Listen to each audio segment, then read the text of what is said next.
కోట్లు ప్రజాధనం మింగిన జగన్ చంద్రబాబు అవినీతిపై పుస్తకం ప్రచురించడం విడ్డూరంగా ఉందన్నారు మంత్రి పత్తిపాటి పుల్లారావు.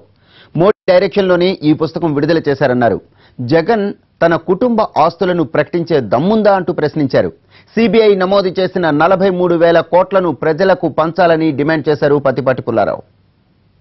జగన్మోహన్ రెడ్డి విడుదల చేసినటువంటి పుస్తకం పూర్తిగా మోడీ డైరెక్షన్లోనే ఇప్పుడు అది ఒక నిందల పుస్తకంలాగా విడుదల చేసినట్టు స్పష్టంగా ఈ రాష్ట్ర ప్రజలకి దేశ ప్రజలకు కూడా అర్థమవుతోంది. ఎక్కడ తెలుగువారు ఉన్నా మోడీ మెప్పు కోసమే ఆ పుస్తకంలో తిట్ల దండకాలు పెట్టినట్టు స్పష్టంగా కనపడుతూ ఉంది.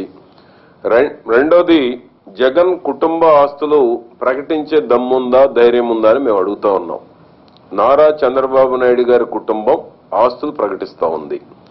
జగన్మోహన్ రెడ్డికి కూడా ఆస్తులు ప్రకటించేటువంటి దమ్ముందా? అదేవిధంగా 43,000 కోట్లు అక్రమ ఆస్తులు ప్రజలకు పంచాలి ముందు జగన్మోహన్ రెడ్డి. నువ్వు ఎన్ని పాదయాత్రలు చేసినా సిబిఐ నిర్ధారించిన 43,000 కోట్లు నువ్వు ప్రజలకు పంచకుండా ఎన్ని సంవత్సరాలు పాదయాత్ర చేసినా ప్రజలు నిన్ను క్షమించరు. ప్రజా ధనాన్ని దోపిడీ చేశావు 1,00,000 కోట్లు. సిబిఐ 43,000 కోట్లు నిర్ధారణ చేసింది. నువ్వు ఎన్ని రోజులు పాదయాత్ర చేస్తే మాత్రం ప్రజలు క్షమించరు.